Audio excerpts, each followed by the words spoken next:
Now joined by Sir Ronald Sanders, Antigua and Barbuda's ambassador to both the United States and the Organization of American States. He joins us via Zoom this evening. Very good evening to you, Sir Ronald. Really appreciate your company. Thank you so much for joining us. Firstly, your reactions to the ruling by the International Tribunal for the Law of the Sea. Well, this has been very long in the making. It started with a conversation in July of 2021 between the Prime Minister and I, after I had had a previous conversation with a group of international lawyers led by Professor Payam Akavan, who had suggested to me that small states had a case to make before the United Nations Convention on the Law of the Sea Tribunal to put their case to them. I suggested that to the Prime Minister. I wrote a brief on it. Prime Minister immediately saw the value in pursuing this matter by putting Antigua's signature to it. We arranged for meetings to be held just prior to the COP meeting in Glasgow in 2021 between the Prime Minister and a group of lawyers. And there we decided, in collaboration with Tuvalu, a country in the Pacific, to set up the Commission of Small Island States for Climate Change and International Law. And the Prime Minister was one of the founding members of that, along with the Prime Minister of Tuvalu. And we set up the Secretariat for the Commission, the depository for the treaty, and Antigua and Barbuda as the seat of that convention. And we have been working on it steadily ever since then. We assembled a group of lawyers, 19 of them altogether, international lawyers from all over the world with vast experience of maritime law, of environmental law, of law related to climate change. And they were the ones who put together, under the direction of the Prime Minister, Prime Ministers of Tuvalu and Antigua and Barbuda, and others, to craft the questions that would be put to the ITLOS for an advisory position on this matter. And what we saw happen today was a culmination of all of that activity. What is significant about this opinion is that it was unanimous. There was not one single dissenting opinion to it, and everything that COSIS put to the tribunal was agreed without question. So it has been a very significant day, a great achievement for small states. But I have to point out that it was only 9 small states that took this matter forward, led by the Prime Minister of Antigua and Barbuda, Gaston Brown, and the former Prime Minister of Tuvalu. And it was very difficult to get some of the small island states to join us because they were fearful that we would not succeed. They were fearful of retaliation.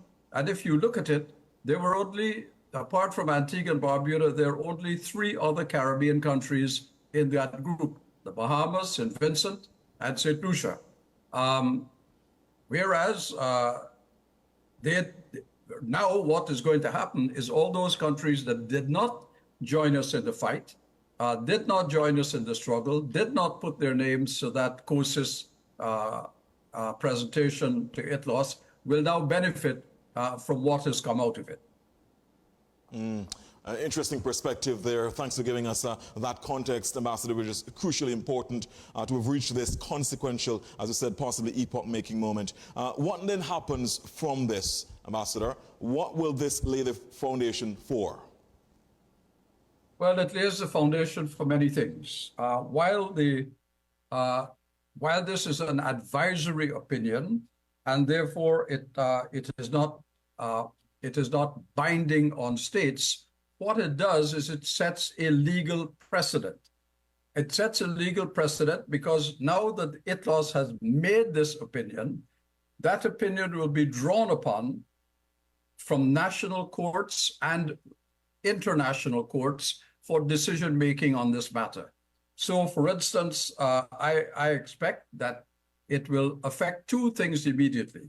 One of them is the Inter-American Court on Human Rights which has a similar case before it now. So it will look at what ITLOS has decided in making its own decision as a court in a matter that has been brought by Latin American states to try to do a similar kind of thing, but this time not for an advisory opinion, but actually for a judgment. Now, the same thing is going to happen in the European Union, where a similar matter is before them as well.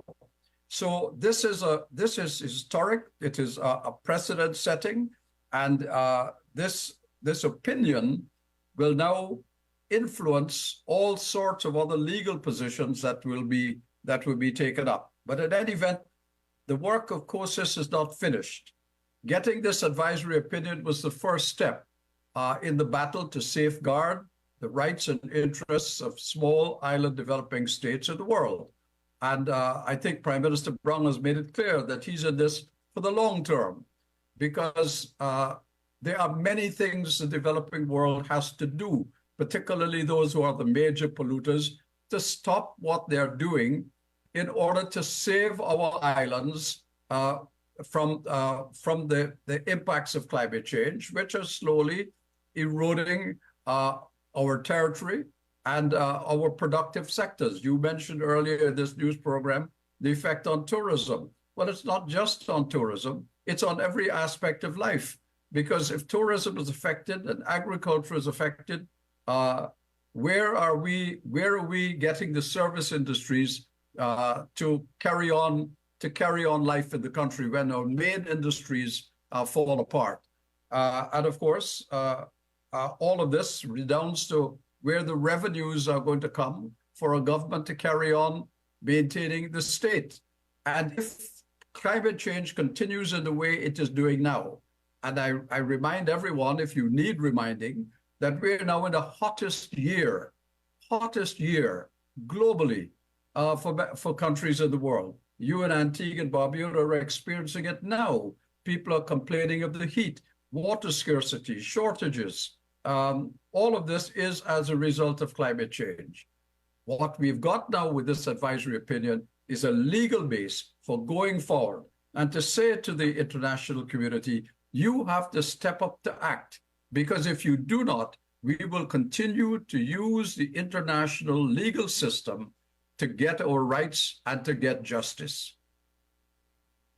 In terms of the other members of the grouping, COSIS, you mentioned some, of course, Ambassador. Of course, in addition to the two founding members, that's Antigua, Barbuda, and Tuvalu, there are also Palau, Niue, Vanuatu, St. Lucia, St. Vincent, and the Grenadines, St. Kitts and Nevis, as we mentioned, therefore, Bahamas as well. A final point on this, in 30 seconds, if you can, please, Ambassador. What's your message to other Caribbean states at this point who might have been dithering, might have been vacillating, not sure whether or not they should join COSIS? What's your message to them now? We were very pleased that we were able to lead the way on this, not for the first time, that Antigua and Barbuda has taken up cudgels on behalf of other small states and for countries in the Caribbean community.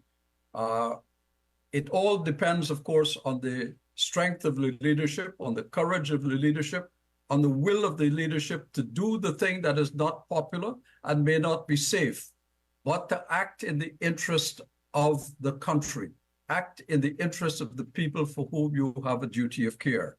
And if Antigua and Barbuda and Tuvalu, two small islands, have led the way to make this possible for everybody else, then we are very pleased to have done so. And we welcome them to the benefits that hopefully we will all get.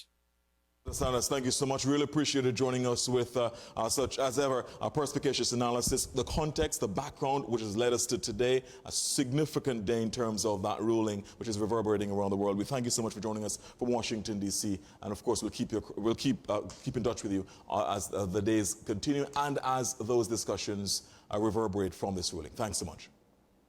Thank you. Really appreciate it. Ambassador Antigua and Barbuda's ambassador to the United States and the OAS, Ambassador Sir Ronald Sanders.